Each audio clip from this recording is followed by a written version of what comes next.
I work in an archive that doesn't officially exist. If you searched the building, you'd find nothing. If you asked about us, you'd get redirected. But every week, boxes arrive with no return address, full of records from incidents that were resolved on paper, but never explained. My job is digitization, old media, reel tapes, mini DV, cassettes. I take ghosts of sound and make them permanent. Most of it is boring. Tape 72B was not. It came in a gray evidence bag with a faded sticker. Incident 72. B audio recovery, do not listen alone. That last part had been underlined 3 times. We get dramatic warnings all the time, usually legal leftovers from paranoid investigators. I live alone, so I clocked out late, slipped the tape into my bag, and took it home. Bad decision. My apartment was quiet that night. Too quiet, but that's normal when you live by yourself. The kind of silence where you can hear the fridge breathing.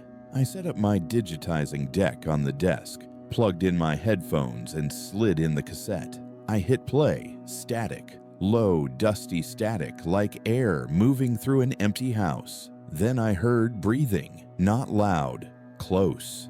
Too close. Like someone holding the microphone right next to their mouth. I frowned. Probably one of the investigators from the case. Then a voice whispered, "Thank you for opening this." I pulled the headphones off immediately.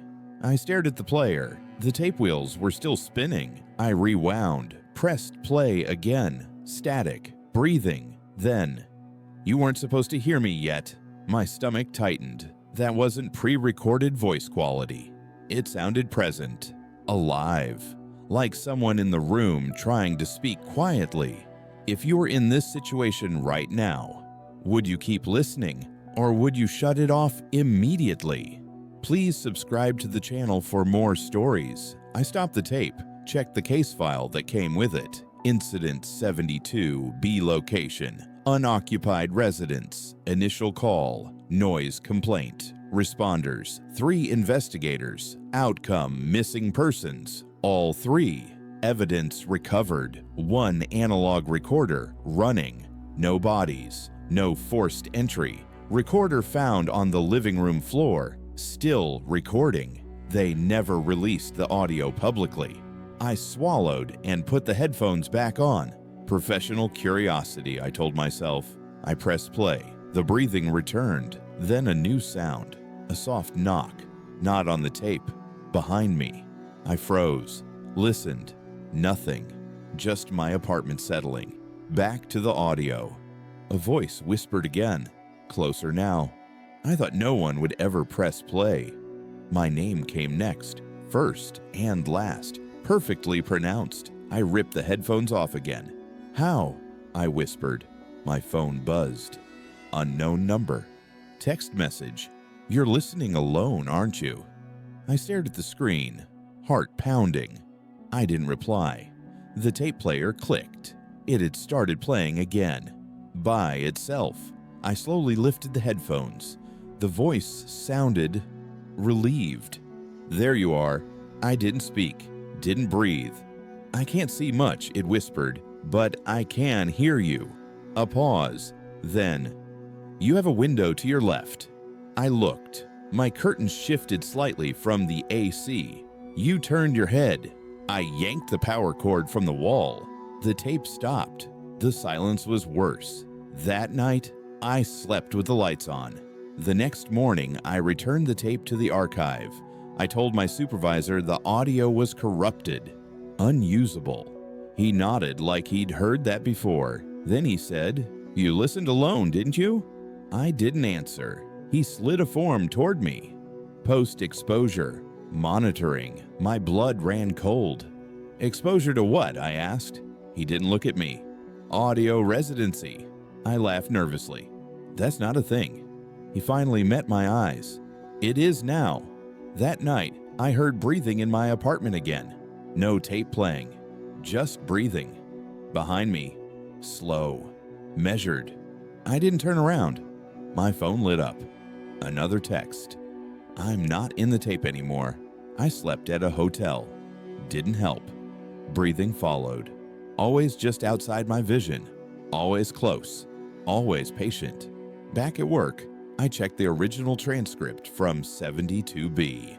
The final entry from the recorder log read, 004712. Subject acknowledges listener. Listener, not investigator, not victim. Listener. The tape wasn't capturing a haunting. It was containing something. Something that needed sound to exist.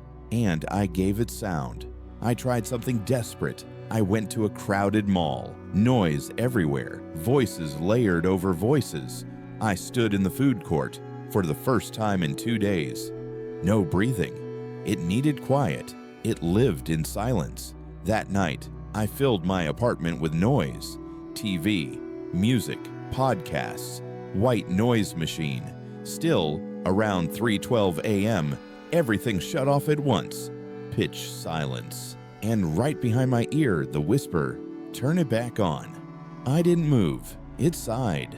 Disappointed, I went back to the archive. Tape 72B was gone.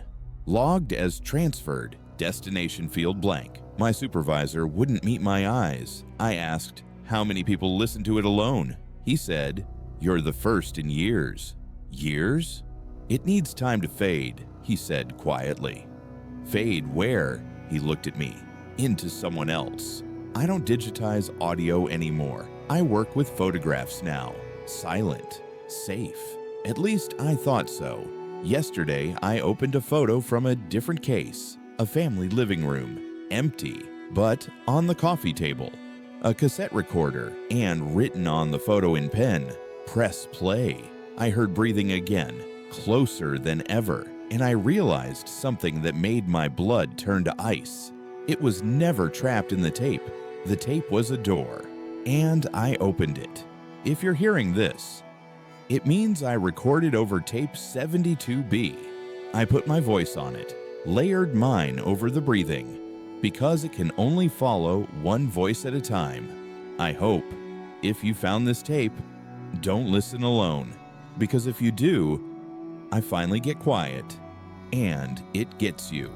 So tell me, if you found a tape labeled "Do Not Listen Alone," would you press play? Thank you for watching. Please subscribe to the channel to get more videos.